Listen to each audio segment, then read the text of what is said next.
لا حول ولا قوة إلا بالله العلي العظيم أعوذ بالله من الشيطان اللعين الرجيم بسم الله الرحمن الرحيم الحمد لله رب العالمين الصلاة والسلام والتحية والإكرام على أشرف الأنبياء والمرسلين مولانا ومولى الثقلين جد الحسن والحسين مولانا بالقاسم المصطفى محمد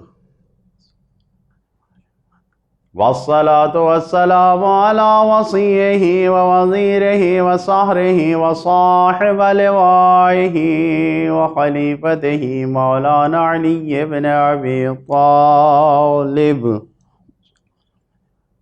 والصلاة والسلام على أئمة المعصومين خصوصا سيدنا ومولانا بقية الله المنتظر المهدي عجل الله تعالى فرجه الشريف روحي وأرواح العالمين لتراب مغضبه الفداء واللعنة الدائمة على أعدائهم أجمعين من يوم ظلمهم إلى قيام يوم الدين وبعد يوم الدين أما بعد فقد قال الله الحكيم في الذكر العظيم بسم الله الرحمن الرحيم أم حسبت أن أصحاب الكهف والرقيم كانوا من آياتنا عجبا۔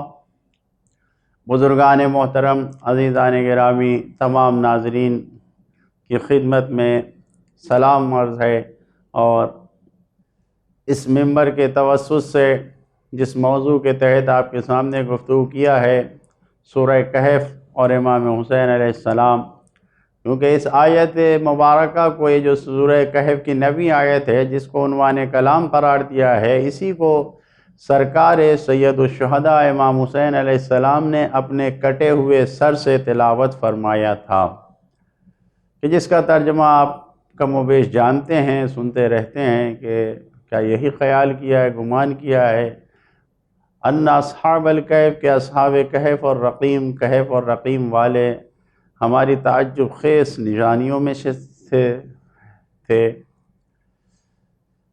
عرض کیا آپ کے سامنے جو آیتیں بیان کی گئی ہیں، 5 آیتوں کو آپ کے سامنے عرض کیا اور ان کے مطالب کو بیان کیا، اور گفتگو یہی تک پہنچی تھی کہ وَإِن لَمْ يُؤْمِنُوا بِهَذَا الْحَدِيثِ آسَفًا، یعنی یہ جو گفتگو ہے قرآن مجید کی، اس کے اوپر ایمان نہیں لا رہے ہیں، تو یہ بہت حزن و شدید اور افسوس کی بات ہے کہ پیغمبر اپنے اوپر اثر لے رہے ہیں اس کا۔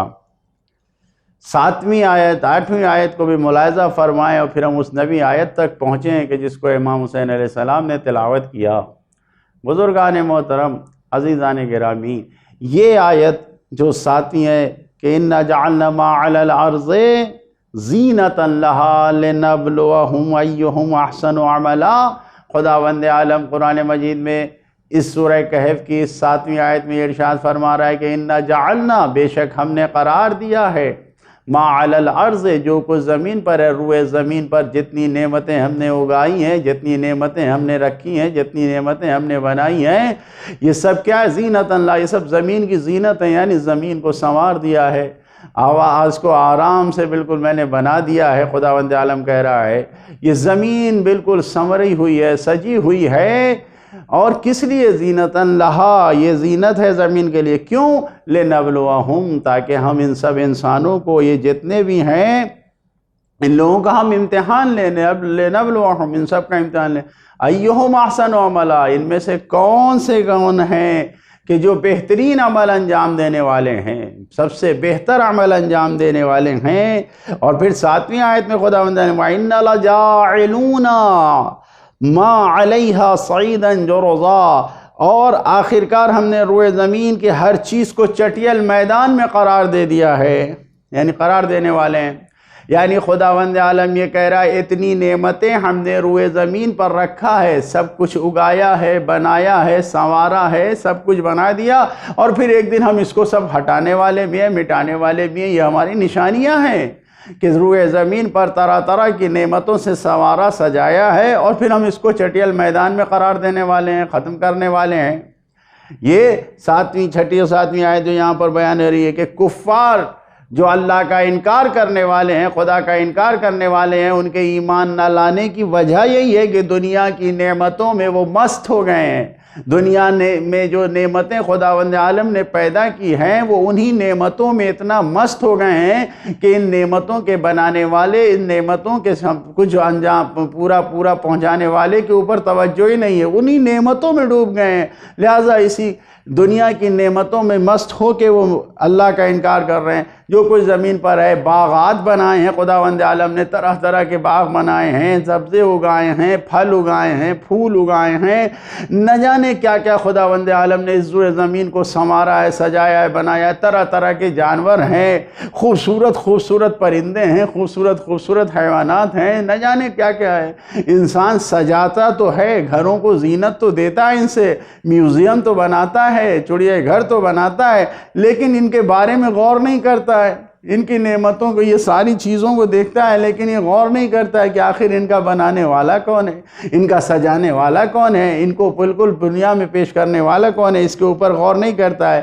یہ ساری چیزوں کو اپنی زینت کا سامان قرار دیتا ہے، جس کو خدا نے زمین کے لیے زینت قرار دیا، انسان اپنی زینت قرار دیتا ہے۔ لیکن صاحب ایمان وہ ہیں کہ جن کے لیے زینت دنیا نہیں ہے، دنیا کے ساز و سامان نہیں ہے، بلکہ ان کے لیے زینت ان کا ایمان ہے کہ اس بنانے والے پر وہ ایمان رکھتے ہیں۔ وَلَٰكِنْ حَبَّبَ إِلَيْكُمُ الْإِيمَانَ، خدا نے ایمان کو محبوب بنا دیا۔ سورہ حجرات میں ایمان کو محبوب بنا دیا ہے انسان کے لیے۔ جو کچھ خداوند عالم نے قرار دیا ہے روئے زمین پر، جو اللہ کو نہیں مانتے ہیں وہ ان کی مست چیزوں میں ڈوب کر رہ جاتے ہیں، لیکن صاحبان ایمان وہ ان چیزوں پر ایمان رکھتے ہیں، تو ایمان رکھنے کے بدلے میں خداوند عالم نے ان کو جو کچھ عطا کیا اس پر ایمان رکھتے ہیں، ان کی نعمتوں کے بنانے والے سے فائدہ اٹھاتے ہیں۔ خداوند عالم نے یہ ساری زینتیں انسان کے امتحان کے لیے قرار دی ہیں، تاکہ خداوند عالم کے سامنے انسانوں کو معلوم ہو سکے کہ کون ان پر فدا ہو جاتا ہے، کون ان نعمتوں کا شیدائی بن جاتا ہے، اور کون زہد و قناعت اختیار کر کے صرف اللہ کے سامنے اپنے آپ کو جھکاتا ہے، کون ان نعمتوں کا غلام بن جاتا ہے اور کون خدا کا غلام اور بندہ بنتا ہے۔ یہ سب امتحان کے لیے ہے، خداوند عالم نے یہ سب کچھ دیا ہے۔ احسن و عملہ یہی کا ہے، یعنی انسان مغرور و گھمنڈی نہ ہو، بلکہ دیکھیں بہترین عمل کون ہے، اور یہاں پر بہترین عمل یعنی کوالٹی کو دیکھا گیا ہے، یہاں پر کوالٹی کو دیکھا گیا ہے، کیفیت عمل کو دیکھا گیا ہے کہ بہترین عمل انجام دینے والا کون ہے۔ زیادہ انجام دینے کی گفتگو نہیں ہو رہی ہے، کوانٹیٹی کی گفتگو نہیں ہو رہی ہے، کوالٹی کی گفتگو ہو رہی ہے کہ بہترین عمل کون پیش کرنے والا ہے، دیکھنے والا ہے۔ اکثر و عملاً نہیں کہا گیا ہے کہ زیادہ عمل کون انجام دینے والا ہے، بلکہ احسن و عملاً کہا گیا ہے کہ بہترین عمل انجام دینے والا کون ہے۔ دنیا کی ساری زینتیں جتنی ہیں یہ سب فانی ہیں، یہ سب مٹ جانے والی ہیں، یہ باقی رہنے والی نہیں ہیں، یہ سب ختم ہو جانے والی ہیں جتنی نعمتیں ہیں، لیکن اعمال صالحہ باقی رہنے والے ہیں، نیک اعمال باقی رہنے والے ہیں۔ تمام زینت خاک سے مل جائے گی، لیکن انسان کے نیک اعمال انسان کے ساتھ رہیں گے اور آخرت میں ہمیشہ ہمیشہ کے لیے باقی رہیں گے۔ لہٰذا انسان اس کو دیکھے کہ خداوند عالم نے اس جگہ پر احسن و عملہ کہا ہے کہ بہترین عمل کون انجام دینے والا ہے، یہ نہیں کہا کہ زیادہ عمل کون انجام دینے والا ہے، بلکہ بہترین عمل انجام دینے والے کی گفتگو کی گئی ہے۔ روایات میں بیان کیا گیا ہے کہ وہ عمل جو عاقلانہ ہو، انسان کی عقل کے مطابق ہو، کہ انسان کی عقل یہ کہہ رہی ہے کہ یہ کام اچھا ہے، اور یہ اچھا ہونے کے ساتھ ساتھ تقوی کے ساتھ ہو، یعنی جس میں حلال و حرام کو مد نظر رکھا گیا ہو۔ خداوند عالم نے کیا جائز قرار دیا ہے، کیا ناجائز قرار دیا ہے، یہ بھی سامنے ہو انسان کے۔ احسن و عملہ کی گفتگو ہو رہی ہے، یعنی یہ نیک عمل عقل کے مطابق ہو، حلال و حرام کی روشنی میں ہو، اور پھر اس کے بعد اپنی آخرت کا ذخیرہ قرار دے رہا ہو انسان کو، اس کو احسن عمل کہا گیا ہے۔ روایتوں میں بہترین عمل قرار دیا گیا ہے۔ احسن عملہ کی جب گفتگو کی جاتی ہے تو احسن عمل، بہترین عمل وہ ہے کہ جس کا انجام دینے والا یہ سوچے کہ یہ اللہ کی بارگاہ میں قبول ہوگا، یہ عمل مقبول بارگاہ الہی واقع ہوگا، یہ سوچنا چاہیے۔ انسان اگر دیکھے، غور کرے، کام کے انجام دینے والا ابراہیم خلیل اللہ ہیں۔ کام جو انجام دیا جا رہا ہے تو انجام دینے والے کون ہیں؟ جناب ابراہیم خلیل اللہ ہیں، اللہ کے خلیل ہیں۔ ان کا ساتھ دینے والے کون ہیں؟ اسماعیل ذبیح اللہ ہیں۔ جو کام انجام دیا جا رہا ہے وہ کس جگہ پر انجام دیا جا رہا ہے؟ مسجد الحرام میں انجام دیا جا رہا ہے، اللہ کے گھر میں انجام دیا جا رہا ہے۔ کیا کام انجام دیا جا رہا ہے؟ خانہ کعبہ بنایا جا رہا ہے، تعمیر خانہ کعبہ ہو رہی ہے۔ لیکن یہ سب کچھ کہ نبی انجام دینے والا ہے کام کا، دوسرا نبی معاون و مددگار ہے، اللہ کے گھر میں اللہ کے گھر کو بنایا جا رہا ہے۔ لیکن ان سب کے باوجود بھی ابراہیم جیسے نبی کو یہ فکر ہے کہ خدا ہمارے اس عمل کو قبول کر لے۔ جو دعا کیا ہے وہ یہی ہے کہ ربنا تقبل منا، یعنی انسان کتنا ہی بڑا فعل انجام دینے والا کیوں نہ ہو، کتنا ہی خلوص اس کے پاس کیوں نہ ہو، جناب ابراہیم جیسے نبی سے بڑھ کے تو انجام دینے والا نہیں ہوگا۔ وہ خلیل اللہ ہیں، ابراہیم خلیل کے جیسا خلوص تو نہیں لا پائے گا کوئی۔ تو اب جب ابراہیم خلیل کے جیسا خلوص بھی نہیں لا پائے گا، اچھا خانہ کعبہ سے بڑھ کے تو کوئی چیز کی تعمیر نہیں کرا پائے گا انسان۔ یہ سب کچھ کر کے بھی لیکن جناب ابراہیم خدا کی بارگاہ میں دعا کر رہے ہیں، ارزش اور عمل اپنے عمل کے نہیں، خدا کی بارگاہ میں کہہ رہے ہیں ربنا تقبل منا۔ اگر خدا کی بارگاہ میں قبول ہو جائے، احسن و عملہ کی یہ ارزش ہے کہ عمل خدا کی بارگاہ میں قبول ہو جائے، کوئی بھی عمل ہو۔ نظر ماننے والی جناب مریم کی ماں ہیں، نظر ماننے والی جناب مریم کی ماں ہیں، اور وہ بھی کیا نظر مان رہی ہیں؟ قرآن مجید اس قصے کو نقل کر رہا ہے۔ سوچئے کہ جو میرے شکم میں جو کچھ ہے، جو بھی میرے پیٹ میں بچہ ہے، اس کو میں وقف کر دوں گی۔ کہاں پر؟ اللہ کے گھر کے لیے، مسجد کے لیے وقف کر دوں گی۔ جا کے مسجد میں، الہی گھر میں خدا کی خدمت کے لیے اس کو وقف کر دوں گی۔ یعنی ایک نبی کی ماں، یعنی نبی کی بیوی، نبی بیٹی، یعنی سب خاندان نبوت میں اللہ کی توحید پر عمل رکھنے والے، یقین رکھنے والے، اور گفتگو کس چیز کی ہو رہی ہے؟ ایک ایسے عمل کی کہ جو احسن عمل ہو، بہترین عمل ہے، اللہ کی بارگاہ میں جا کے خدا کے گھر میں وقف کرنا ہے، بچے کو وقف کرنا ہے، وہ بھی مدتوں جس کا انتظار کیا ہے۔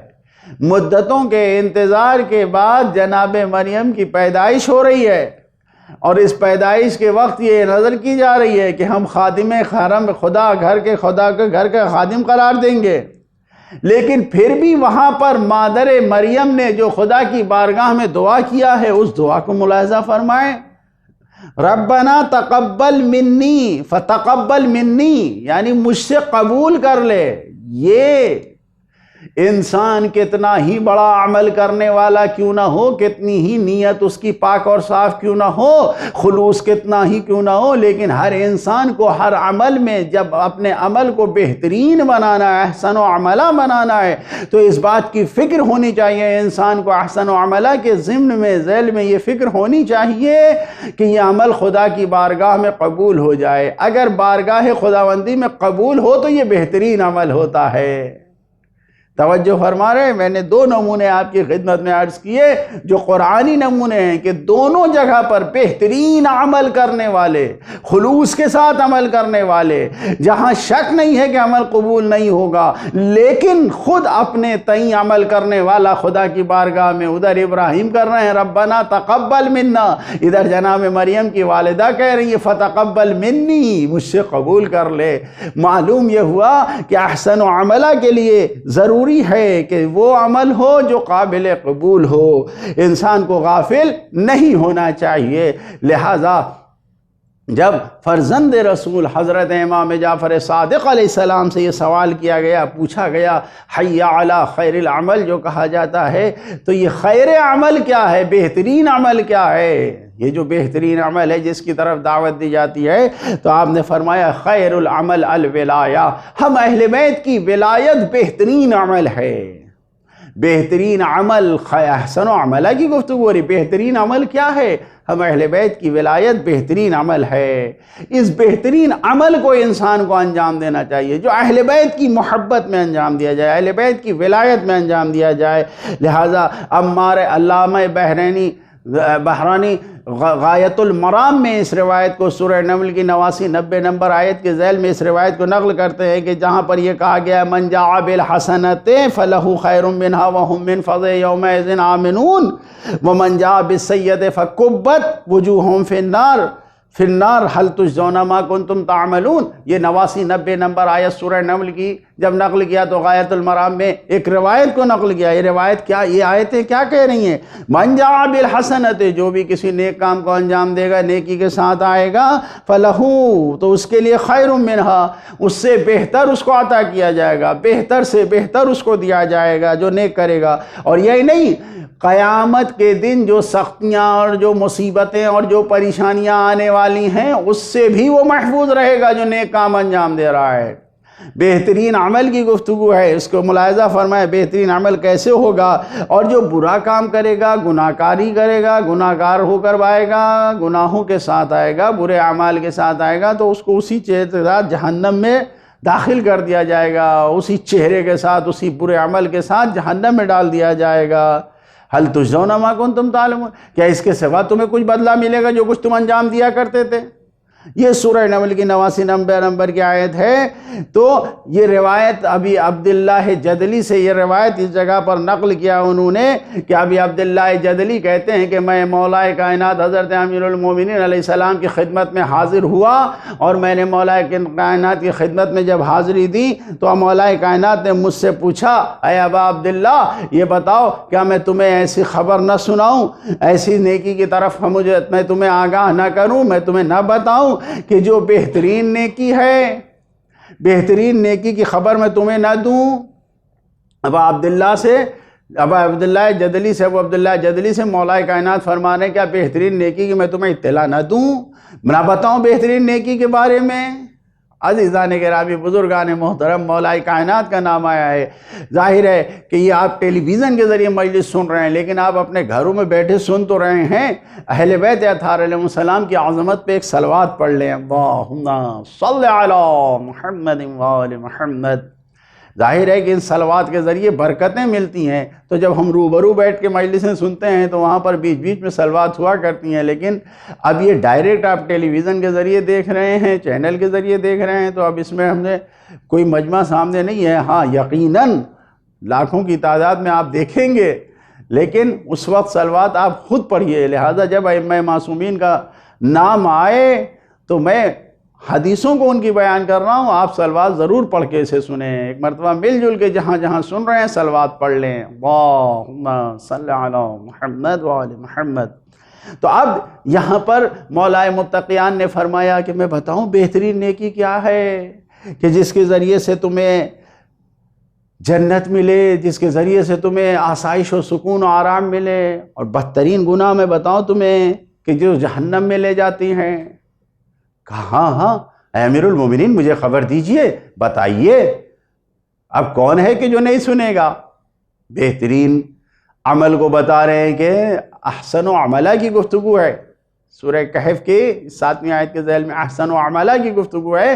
مولا کائنات فرما رہے ہیں بہترین عمل میں تمہیں بتاؤں وہ کیا ہے؟ کہا وہ حسنہ جس کے ذریعے سے تم جنت میں جاؤ گے، وہ ہم اہل بیت کی محبت ہے، محبت اہل بیت ہے، اور وہ برائی جس سے جہنم میں جاؤ گے وہ ہم اہل بیت کی دشمنی ہے۔ اہل بیت اطہار یعنی مولا کائنات کہہ رہے ہیں ہم علی، ہم اہل بیت کی محبت وہ ہے کہ جو تمہیں جنت میں لے جائے گی، دشمنی وہ ہے کہ جو تمہیں جہنم میں لے جائے گی۔ یہ پھر کہا لہذا بہترین نیکی، بہترین عمل کیا ہے؟ اہل بیت کی محبت، اہل بیت کی ولایت ہے کہ جس کے ذریعے سے انسان قیامت کے دن کی سختیوں سے محفوظ رہے گا وہ اہل بیت کی محبت اور ولایت ہے۔ بہترین عمل یہی ہے کہ ان کی محبت، ظاہر ہے کہ جب محبت آتی ہے تو انسان نیک اعمال انجام دیتا ہے، ان کے بتائے ہوئے راستے پر چلتا ہے، اس سے غافل نہیں ہوتا ہے۔ لہذا ائمہ معصومین علیہ السلام نے جو روایتیں کی اس میں یہی کہا نیت المومن خیر من عملہ، مومن کی نیت اس کے عمل سے بہتر ہے۔ اس حدیث کے اوپر غور کریں، بہت سخت ہوتا ہے انسان کا، دیکھیے دوسرے وہ ہوتے ہیں کہ جن کو عمل انجام دینا سخت ہوتا ہے، مومن وہ ہوتا ہے کہ جس کو عمل انجام دینا سخت نہیں ہوتا، نیت کرنا سخت ہوتا ہے، کیونکہ شیطان آ کے اس کو نیت نہیں کرنے دیتا ہے، اس کو بہکاتا ہے، اس کے رکاوٹیں ڈالتا ہے، اس کو ہٹاتا ہے، خلوص کے راستے سے ہٹاتا ہے، اخلاص کے راستے سے ہٹاتا ہے، یہ بتاتا ہے شیطان آ کے، کہتا ہے کہ ایسے انجام دو، کس طریقے سے انجام دو کہ جس میں خدائی پہلو رہ ہی نہ رہ جائے، اس طریقے کی گفتگو کرتا ہے۔ تو نیت المومن خیر من عملہ، اگر نیت خدائی ہے تو اس کے عمل سے بہتر ہے۔ یہ نیت المومن یا افضل الاعمال احمدها، بہترین عمل وہ ہے کہ جو جتنا سخت ہو، تو سخت ترین عمل یہ ہے کہ مومن اپنے نیت کی اصلاح کر لے۔ واقعاً سخت ہے اس نیت کو سنوارنا، اس نیت کو سخت ہے، پتہ نہیں ہے کہ عمل ہمارا صحیح کب ہوگا، کیسے صحیح ہوگا، مشکل ہے یہ کام، نیت کا پاکیزہ ہونا، نیت کا اصلاح ہونا، یہ ورنہ اصل تو بہت سے کام لوگ انجام دیتے ہیں، بہت سے کرتے ہیں، لیکن صحیح نیت کا پتہ نہیں ہوتا کہ وہ صحیح انجام دے رہے ہیں یا نہیں ہے، قدرت نہیں رکھتے ہیں صحیح نیت کی، کیونکہ وہ کچھ نہ کچھ مشکلات آ جاتی ہے۔ پہلی بات تو یہ کہ کار ناپسند انجام دیتے ہیں، ایسا کام کرتے ہیں اور قربۃ اللہ انجام دیتے ہیں، تو وہ کام صحیح کہاں سے ہوگا؟ جب قربۃ اللہ تم انجام دے رہے ہو تو وہ کام صحیح کہاں سے ہوگا کہ جس میں گناہ ہو؟ ظاہر ہے کہ گناہ کے ذریعے انسان اللہ سے قریب نہیں ہو سکتا، ان اعمال کے ذریعے انسان خدا سے قریب نہیں ہو سکتا ہے، لہٰذا اس کام میں حسن فعل ہونا چاہیے، یعنی فعل ایسا ہونا چاہیے کہ اس کے اندر یہ صلاحیت پائی جائے، اس کے اندر یہ استعداد اور یہ صلاحیت اور یہ کیپیسٹی پائی جائے کہ وہ خدا سے قریب کر سکے، کام ایسا ہو کہ جو ہمیں خدا سے قریب کر سکے، اس کو حسن فعل کہا جاتا ہے۔ یہ حسن فعل ہو، بہترین عمل ہو، اچھا عمل ہو کہ جو ہمیں خدا سے قریب کرنے کا جذب، یعنی ہمیں قریب کر سکے۔ دوسری چیز ہے کہ حسن فاعلی بھی ہو، کہ انسان جس عمل کو انجام دے رہا ہو یہ اللہ کے لیے انجام دے رہا ہو۔ اگر انسان ان عمل کو انجام دے رہا ہے تو ہر طرح کے شرکت سے، ہر طرح کے اس میں شریک بنانے سے، ہر قسم کے اس کو منزہ ہونا چاہیے، پاک ہونا چاہیے، اس میں ذرہ برابر بھی کوئی ایسا کام نہیں آنا چاہیے جس میں یہ گھر جائے انسان، نہیں، کسی بھی غیر خدا کے لیے انجام نہیں ہونا چاہیے۔ اسی لیے کہا گیا کہ نیت زیادہ بہتر ہے کہ انسان خدا کے لیے کسی کام کو انجام دے۔ مثال کے طور پر ایک انسان نے کتاب لکھا تو ہر کتاب لکھنے والا چاہتا ہے کہ کتاب کے پہلے پیج پر اس کا نام ہو کہ لکھنے والا کون ہے۔ یہیں پر انسان کی نیت کا پتہ چلتا ہے، آیا اس نے اس کتاب کو اس لیے رکھا ہے کہ میرا نام پتہ چلے لوگوں تک، یا واقعاً کتاب کو اس مقصد کے تحت لکھا ہے کہ اللہ تک ہدایت ہو، رہنمائی ہو۔ اب تو یہ لکھنے والا جانتا ہے کہ نام آئے یا نہ آئے خدا کی خدمت میں قبول ہے۔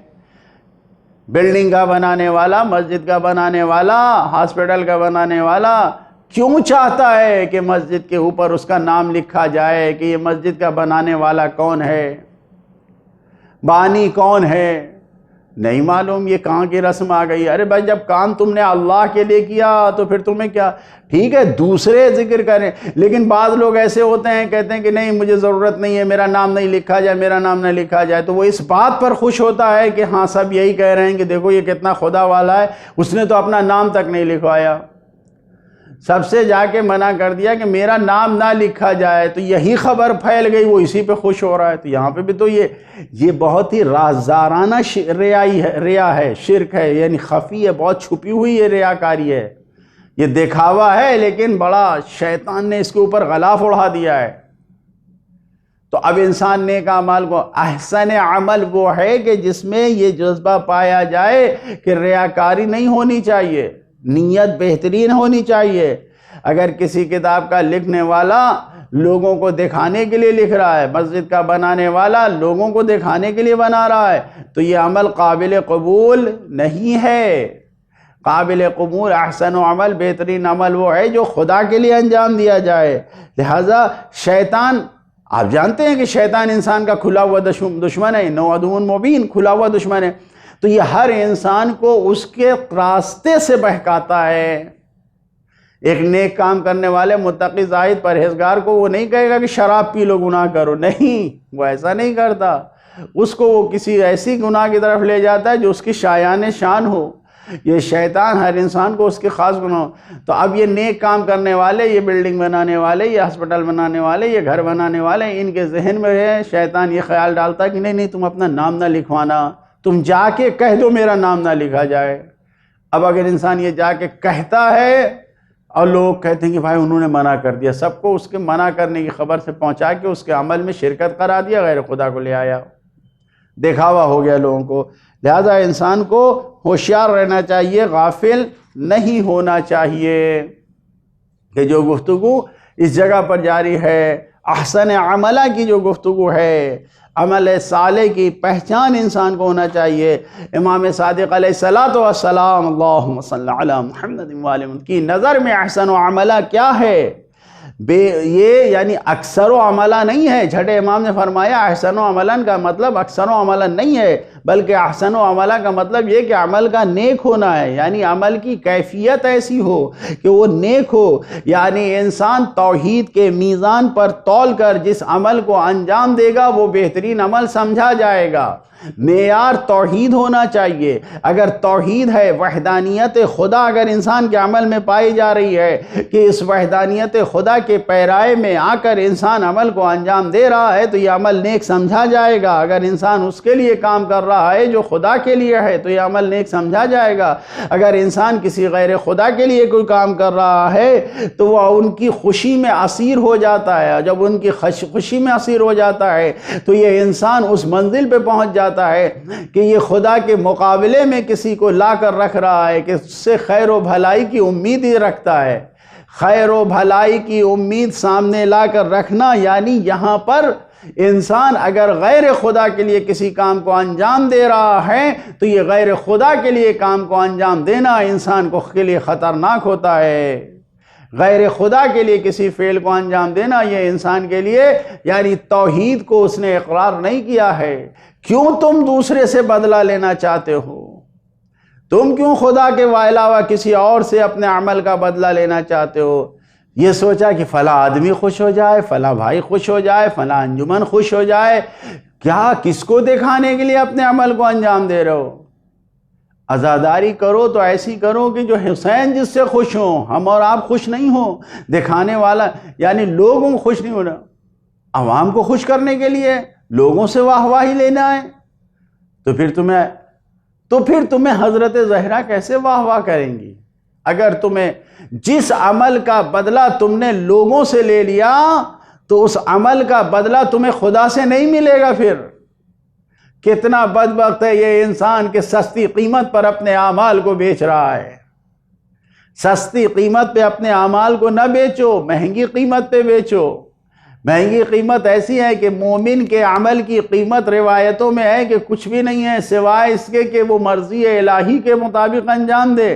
مومن کے عمل کی قیمت جنت ہے، فلا تبیعھا، مولا کائنات نے فرمایا ہے کہ تمہارے عمل کی قیمت جنت ہے، لہذا اس کو سستے میں مت بیچو، دنیا میں دکھاوے کے لیے نہ بیچو، کسی کے سامنے لوگوں سے تعریف لینے کے لیے نوحے نہ پڑھو، لوگوں سے تعریف لینے کے لیے مجلسیں نہ پڑھو، لوگوں سے تعریف لینے کے لیے بیانات نہ دو۔ جو بھی تعریف لینا ہے وہ خدا سے لو۔ جتنے پرسنٹ تم نے دوسروں کو شریک کر لیا، تم جان لو خدا بہت بہترین شریک ہے، وہ تو اپنے پارٹنر کو سب کچھ دے دیتا ہے، وہ ذرہ برابر نہیں قبول کرتا۔ اگر تم نے 3 رکعت کوئی نماز میں 1 رکعت کسی غیر خدا کے لیے پڑھا، 2 رکعت اللہ کے لیے پڑھا، تو خدا کہتا ہے کہ یہ 2 رکعت بھی اسی کے دے دو، مجھے نہیں چاہیے۔ لہذا انسان کو غافل نہیں ہونا چاہیے۔ بہترین عمل کی پہچان یہ ہے کہ انسان توحید کے میزان پر رکھ کے اپنے عمل کو تولے۔ جب کچھ خدا کے لیے انجام دیا ہے تو یہ بہترین عمل ہے، غیر خدا کے لیے اگر انجام دیا تو پھر یہ عمل قابل قبول نہیں ہوگا۔ لیکن جب انسان جانتا ہے کہ سب کچھ دینے والا خدا ہے تو پھر وہ خدا ہی کے لیے انجام دیتا ہے، ہرگز کسی کے لیے نہیں کچھ کرتا۔ لہٰذا احسن عملہ کیا ہے؟ یہ عمل جو خلوص کے ساتھ عمل انجام دیا جائے اس کو احسن عملہ کہا جاتا ہے۔ جو اللہ کے لیے انجام دیا جائے اسے احسن عملہ کیا جاتا ہے۔ لہٰذا آپ دیکھیں کہ جو لوگ ائمہ معصومین علیہ السلام کا ساتھ دیتے تھے وہ بہترین عمل انجام دیتے تھے۔ ایک ایسا چاہنے والا بھی تھا کہ جنگ جمل میں جس کی بائیں آنکھ چلی گئی علی کا ساتھ دیتے ہوئے، جنگ صفین میں جس کی داہنی آنکھ چلی گئی علی کا ساتھ دیتے ہوئے، دونوں آنکھوں سے نابینا ہو کر کوفے میں زندگی گزار رہا ہے۔ کوفے میں یہ اہل بیت کا چاہنے والا زندگی گزار رہا ہے، نابینا ہے، اولاد میں ایک بیٹی ہے، اور بس اب یہ عبداللہ ابن عفیف عضدی مسجد کوفہ میں نماز پڑھتا ہے۔ قافلہ اہل بیت جب کوفہ پہنچتا ہے تو ایک روز ابن زیاد تمام کوفے میں یہ ندا پٹوا دیتا ہے، یہ منادی ندا دیتا ہے کہ آج مسجد میں سب جمع ہو جائیں، اور مسجد میں جمع ہونے کے بعد جب اپنی واہواہی کرتا ہے اور واہواہی میں وہ کہتا ہے کہ خدا کا شکر ہے کہ جس نے امیر المومنین یزید لعنت اللہ علیہ کو سر بلند کیا، اور کیا کیا اس کی تعریفیں کرتا ہے، پھر اپنی تعریف کرتا ہے کہ خدا نے ہمیں عزت دیا، یہ ساری عزتیں، یہ ساری باتیں کرتا ہے۔ تو اس جگہ پر عبداللہ جو کہ نماز پڑھتے تھے، مسجد کوفہ میں رہا کرتے تھے، مسجد اعظم کوفہ میں وہیں پر نماز پڑھا کرتے تھے، جب انہوں نے یہ ساری باتیں سنا تو کہا یا ابن زیاد ابن الکذاب ابن الکذاب، اس کو خاموش ہو جا، اے جھوٹے کے بیٹے جھوٹے، اے مکار کے جھوٹے مکار، کیسی باتیں کر رہا ہے کہ خدا نے ان کو، تو بہترین اہل بیت کے چار اہل بیت کے جو اللہ کے رسول کے اہل بیت ہیں ان کو قتل کرتا ہے، ان کو اسیر بناتا ہے، اور اس کے بعد ان کو یہ کہتا ہے کہ امیر المومنین یزید کے خلاف خروج کرنے والے باغی و دشمن ہیں۔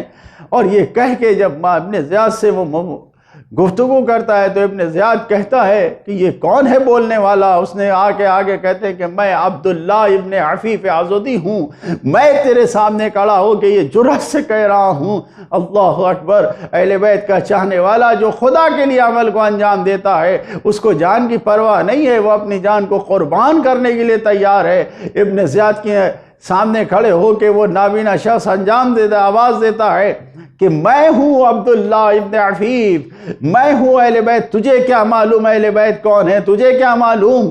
تو اس طریقے سے مکاری کر رہا ہے۔ یہ سب کہتے ہیں تو آپ جانتے ہیں کہ عبداللہ ابن عفیف کی جو گفتگو ہے، عبداللہ ابن عفیف کی اس گفتگو کی بنیاد پر ابن زیاد اپنے جلادوں کو حکم دیتا ہے کہ ان کو قید کر لو اور ان کو یہیں پر قتل کر دیا جائے۔ اب یار عضدی قبیلے کے لوگوں نے بڑھ کے عبداللہ کو بچایا اور ابن زیاد کے حملے سے بچا کر لے آ کے گھر میں پہنچا دیا۔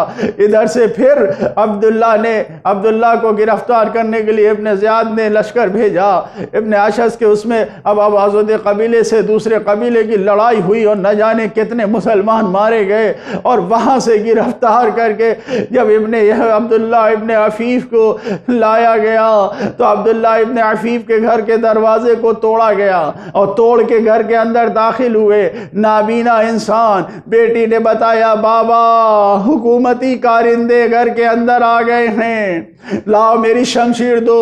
نابینا نے تلوار لے کے، اہل بیت کی محبت کرنے والا یہ انسان اپنے تلوار سے دفاع کرتا رہا، مارتا رہا، حملے کرتا رہا۔ بیٹی بتاتی رہی یہاں تک کہ وہ وقت بھی آیا کہ جب عبداللہ کو گھیرا گیا، گھیر کے ابن زیاد کے پاس لائے گئے، ابن زیاد کے پاس لائے تو پھر وہاں پر ابن زیاد نے ایسی ہی گفتگو کیا۔ عزاداروں، ابن زیاد نے پھر اہل بیت کی شان میں گستاخی کیا۔ عبداللہ ابن عفیف سے برداشت نہ ہوا، ابن زیاد کو وہیں پر دشنام دینا شروع کیا، برائیاں کرنا شروع کیا، گفتگو کرتے رہے، یہاں تک کہ ابن زیاد نے عاجز آ کر عبداللہ ابن عفیف کے سر کو قلم کروایا۔ جلاد نے سر کو قلم کیا۔ اہل بیت کا یہ چاہنے والا اپنے مولا کے اوپر قربان ہو گیا، عزادار و سر بریدہ الگ ہوا، اور عبداللہ ابن عفیف کے جسم کو کوفے میں لٹکا دیا گیا۔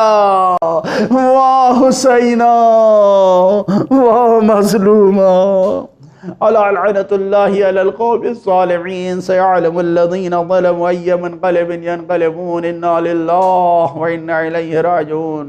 خدایا ہماری اس مختصر عبادت کو قبول فرما، خدایا اس مجلس کا اہتمام کرنے والے، انتظام کرنے والے، اس کے تمام لوگوں سے خلوص کے ساتھ اس عمل کو قبول فرما۔ خدایا مومنین و مومنات جہاں جہاں بھی ہیں ان کی جان مال عزت آبرو کی حفاظت فرما، بیمار مریضوں کو شفا عنایت فرما، مرحومین کی مغفرت فرما۔ خدایا جو دین کی خدمت کر رہے ہیں، اسلام کی خدمت کر رہے ہیں، خدایا جہاں جہاں بھی علماء مجتہدین مراجع تقلید، خدایا ان کی خدمات کو قبول کرتے ہوئے انہیں طول عمر عطا فرما، ہمارے امام کو ہم سے راضی فرما، ان کے ظہور میں تعجیل فرما۔ ربنا تقبل منا انك انت السميع العليم۔